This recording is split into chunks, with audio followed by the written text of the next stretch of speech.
In the last 5 videos, we've been digging into Dr. Ken Leistner's advice on training and strength. But today, we're stepping into a battlefield that's even more confusing than the weight room: diet and nutrition. So sit tight, because in this 6th part of our Dr. Ken Leistner series, we go deep into his legendary writings on diet and nutrition. And trust me, what you're about to hear will not only challenge the diet industry, it will challenge the way you look at every bite you put into your body. So let's begin. This is Dr. Ken Leistner's article on diet and nutrition. Let's talk a little about nutrition. Every now and then, I put together small handouts for my patients at the clinic. Nothing fancy, just simple notes with useful information, sometimes even a little fun mixed in. They usually touch on health, training, lifting, and everything connected to living stronger and better. Today, I thought I'd share a few excerpts from those handouts with you. These days, it's actually harder to find someone who isn't on a diet. People are dieting for all sorts of reasons, wanting to look stylish, stay healthy, and live longer, get fitter, or simply because of pride and ego. All of these have led to a flood of new diets and dieting trends.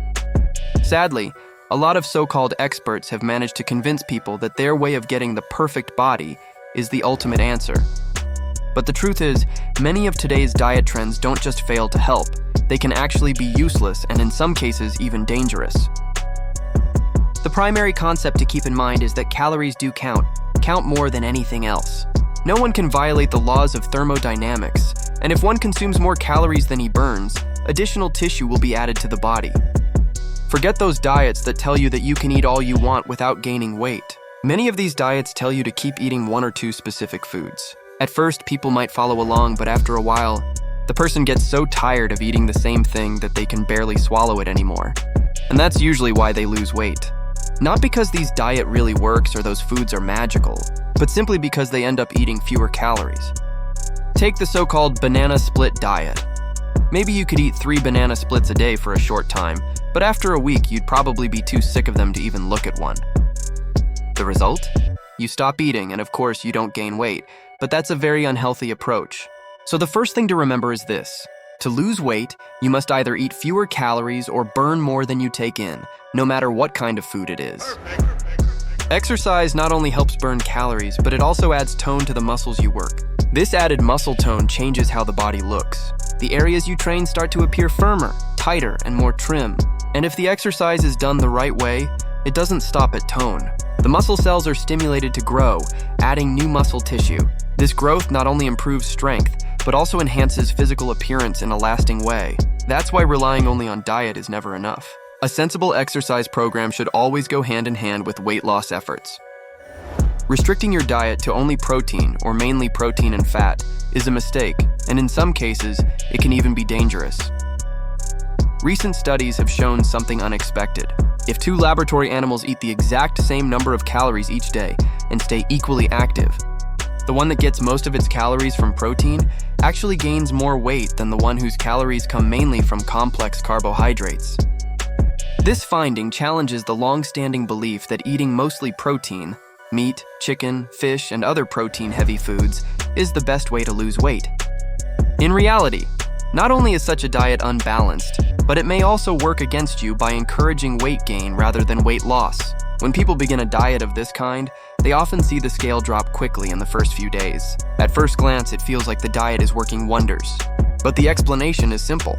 Each gram of carbohydrate stored in the body carries almost 4 times its weight in water inside the cells. So, when carbohydrate intake is restricted, the body lets go of this water.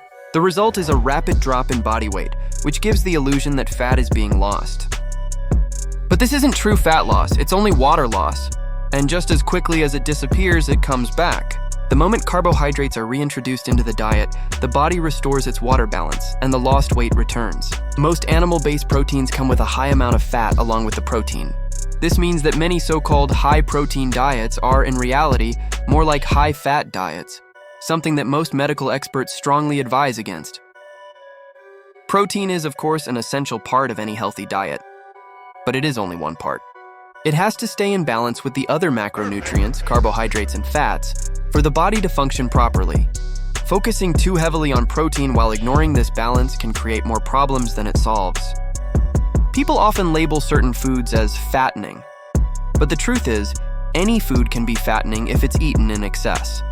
It isn't the specific food that makes you gain weight, it's the total amount. Even foods considered healthy will add weight if you eat too much of them. Certain foods, especially those loaded with refined sugars, don't provide enough bulk to keep the stomach satisfied. They pass through the stomach too quickly, leaving you hungry again and encouraging you to eat more. On top of that, the body processes them so fast that they add little real satiety. But the truth is, most foods are not automatically diet foods or fattening foods. Take peanut butter, for example. It's calorie-dense, but if eaten in small amounts, it won't cause fat gain, as long as your overall calorie intake stays below what your body needs. The same principle applies to most foods. It isn't the food itself, but how much of it you eat in the context of your total daily calories. Once we understand that calorie intake must be kept below the baseline level, the amount needed just to maintain current body weight, we're left with the age-old question: what should I eat? No matter how much distrust some people may have toward organized science or medicine, the basic facts remain unchanged. The body needs a wide variety of nutrients to stay healthy, and the best way to get them is by eating a wide variety of foods. There's no single magic food or one narrow diet that can supply everything the body requires. Many bodybuilders and athletes fall into the trap of limiting their diets to mostly protein and fat, thinking that protein directly builds muscle, and that any extra protein will simply be used as energy. While it's true that the body can convert protein into fuel, this process is inefficient and comes with certain side effects. In reality, the body doesn't just keep turning all that excess protein into muscle, it's far more likely to store the extra as body fat. If an athlete burns 3,000 calories a day but takes in 4,000, the result is simple. He'll gain fat no matter what those calories are made of. Even if the diet is restricted to only protein or protein and fat, it won't change the outcome. What it will do is push the body into ketosis, which is not a natural or efficient way for the body to function. While there is still debate about the exact role of cholesterol and fat in atherosclerosis, the bulk of evidence points clearly in one direction. Both cholesterol and dietary fats contribute to the buildup of fatty deposits inside blood vessels, a process that can lead to serious problems with circulation and heart health over time. Some diet books loudly promote the idea that producing ketones is a good thing. In truth, ketones are byproducts of fat metabolism, and depending too much on them can contribute to a number of degenerative health problems. For this reason, ketosis is best avoided whenever possible. Another fad concept often talked about is hypoglycemia. While it's commonly mentioned, true hypoglycemia is actually rare. Many of the so-called symptoms linked to it often appear in people who follow diets that severely restrict carbohydrates. When carbs are cut too low, the body is forced to rely on protein for energy, a process that is inefficient and far from ideal. If you were to ask several so-called experts, many of them would claim that symptoms such as fatigue, weakness, headaches, and a general feeling of being unwell are caused by eating too many carbohydrates. Their advice would likely be to cut carbs and eat more meat, cheese, and poultry. But the truth is different. Those symptoms are usually the result of ketosis, which comes from relying too heavily on fat metabolism and lack of glucose in the body. And it's worth remembering that nearly every high-protein diet also ends up being a high-fat diet. Many people who try to follow a high-protein, low-calorie diet end up using commercial protein products. One of the most common has been liquid protein supplements. Liquid protein products have been heavily criticized in scientific studies, mainly because they lack many of the essential nutrients the body needs. Most of them are made from animal collagen, things like hides, hair, and byproducts such as ears and snouts. This makes them an unbalanced source of amino acids, and they've even been linked to serious health issues, including heart and kidney problems. They are far from the safe and complete source of protein that they are often advertised to be. Companies often promote them as if they are perfect and risk-free, but in reality, they are far from that. At first, protein powders may look like a safe and simple way to lose weight. Many are made from milk or egg byproducts, soy protein, yeast, or a mix of these ingredients. But not all powders are so clean. At first glance, protein powders seem to offer a safe and easy way to lose weight. Many of them are made from byproducts of milk or eggs, soy protein, yeast, or a mix of these ingredients. But not all are so harmless. Some of the less popular powders have been made from what Dr. N. Smith once described as slaughterhouse refuse. Things like spleen, thymus, intestines, stomach, and other organs, these clearly have no place in anyone's diet. Despite the bold claims made by national distributors, protein powders don't contain anything special. There are no magical ingredients hidden inside them that will make the body shed fat or build muscle overnight. In theory, If someone lived only on protein powder mixed with milk or juice, they might be able to get most of the nutrients needed for survival. But in practice, these products often fall short. They usually lack several important vitamins and minerals. Beyond that, the problems go further. Drinking the same shakes day after day quickly becomes dull and monotonous. It's awkward to stick with in social situations. Inconvenient to keep mixing and carrying fresh drinks, and as many people have found, such a diet can even upset normal digestion, making it hard to maintain regular bowel movements. To answer the question, should you drink with meals? We first need to go through a little technical background. Let's picture a patient sitting down to eat half a chicken. While eating, he begins to wonder if drinking juice or water will dilute his stomach's hydrochloric acid, HCl. It's a concern that, surprisingly, many patients bring up these days. Despite all the fad diet claims floating around, here's an important fact. The stomach plays only a small role in protein digestion. The real breakdown happens in the small intestine. Protein digestion in the stomach isn't actually necessary for the body to use protein fully. The stomach does help, though. It has special cells, called chief cells, that release substances called pepsinogens. There are 8 different kinds of pepsinogens, each slightly different, and they are turned into active enzymes called pepsins with the help of stomach acid. It might surprise some people, especially those who believe the television ads that promote antacids, but the stomach doesn't actually turn acidic right away when you eat. The acid builds up only after digestion is already in progress. Because of this, only a small part of the protein from your food is broken down by pepsins in the stomach. When protein leaves the stomach, it is often still undigested or only partly digested. As they say in Texas, it's only half digested. Once it reaches the small intestine, as much as half of that protein is broken down further into smaller pieces called peptides, or into single amino acids. This work is carried out by enzymes released by the pancreas. At first, these enzymes are inactive, but when they enter the small intestine, a chain of reactions activates them so they can continue the job of breaking down protein. Within about 4 to 6 hours, most of a meal like chicken is fully digested and absorbed, though this timing can vary from person to person. And here's an important point. Protein doesn't have to be completely broken down into single amino acids for the body to use it. In fact, short chains of 2 or 3 amino acids, called polypeptides, are often absorbed more efficiently than free amino acids.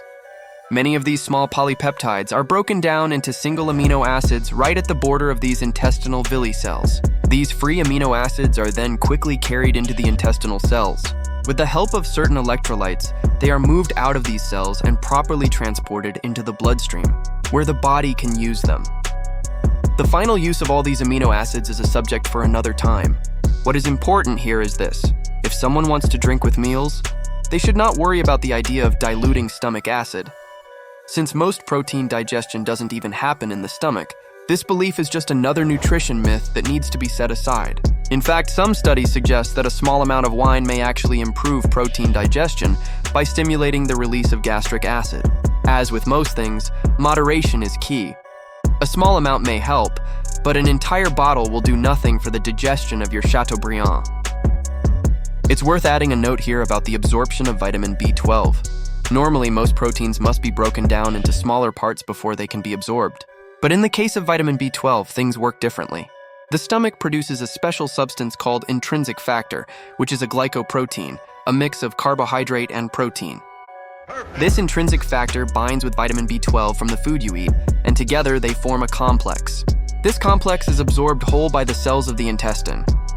Once inside, the vitamin is transferred to carriers in the blood plasma. If a person doesn't produce intrinsic factors, the body cannot properly use the vitamin B12 they eat, no matter how much of it a person eats. This can eventually lead to deficiencies, including a specific type of anemia. In such cases, even taking B12 tablets by mouth won't help, because the real issue isn't a lack of B12 in the diet, but a lack of intrinsic factor to carry it. For these individuals, injections of vitamin B12 are often needed to correct the deficiency. For the past decade or so, it has become very popular for people to take large amounts of vitamins and minerals in the form of tablets, powders, liquids, and even crystals. Athletes have been doing this for a long time, but more recently the general public has taken it up as well, creating a booming business for supplement companies. But this raises an important question. Is all of this really necessary? And more importantly, is it truly healthy? All athletes are always searching for an edge, and they likely always will. But those who truly reach the top know there is no replacement for hard work. Skill is built through practice, stamina is earned through steady effort, and strength comes only after long hours of training. These things are not handed out nor found in quick fixes. They are gained each morning a person rises and commits to the work. As the old coaches used to say, it begins by strapping on your jockstrap, which simply means being ready to face the day and do the hard work required. A man must give himself fully to his sport and work at it day after day. There is no other path to true success. Only through steady effort can one rise above the rest. And if the principles of sound nutrition are followed, the body will already have everything it needs, both macronutrients and micronutrients, to build muscle, gain strength, and develop the qualities every athlete seeks. For the non-athlete, the person who just wants to stay in shape or spends weekends chasing a tennis ball, the idea of developing athletic qualities is very appealing. This often leads to copying the habits of professional athletes. The thinking goes, if the pros need lots of vitamins and minerals, then so do I. But that raises the real question.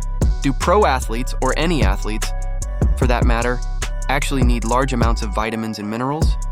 And more specifically, are extra supplements necessary once a normal, balanced diet has already been eaten? This question has been debated for decades. It's important to remember that what is normal is best, not less than normal, which is obvious, but also not more than normal. If normal really is the ideal, and if the body's wisdom has, over ages of evolution, created a finely tuned system that functions best within a narrow range, then having too much of any nutrient can be just as harmful, or even more harmful, than having too little. The body struggles when it has to deal with too much. Any overload must be removed. With vitamins and minerals, most of the extra is passed out through urine and feces. But it isn't as simple as just walking into the bathroom. Before that can happen, the body has to put in extra work. The excretory system, the digestive organs, the respiratory system, and nearly every part of the body must take on the burden of processing the excess, eliminating it, and restoring balance. The truth is, you cannot be supernormal, that is more than normal, because that itself is abnormal. Normal is always best. Taking in more nutrients than the body requires or overindulging in supplements will not improve performance. Once the body's needs are met, there is no benefit to adding more. You cannot supersaturate the body with nutrients, even though this belief remains common among competing athletes. If the body cannot use all of these supplements or nutrients, then why do athletes take them? Simply put, it's because they feel it gives them an edge over their opponents. But this raises another fair question. By taking these products, does the athlete actually create a need for more? In other words, could the extra stress of training and competition provide a real reason for consuming what would normally be considered an overload? The answer isn't entirely settled, but growing research suggests that stress, both physical and psychological, can increase the body's demand for certain vitamins. High-intensity muscle contractions may drain mineral stores more quickly than in someone who is sedentary. The same is true for many water-soluble vitamins, especially vitamin C and members of the B complex. Hot weather, along with heavy sweating, can also increase the need to replace these water-soluble nutrients. So in some situations, extra amounts of vitamins and minerals may actually be needed, and for many people, a commercial supplement could be the easiest way to meet this increased demand. Still, if one feels that supplementation is necessary, especially when the daily diet is limited, irregular, or poor in quality, it's important to remember this. The best supplement is one that provides a broad range of vitamins in safe, balanced amounts, not excessive doses.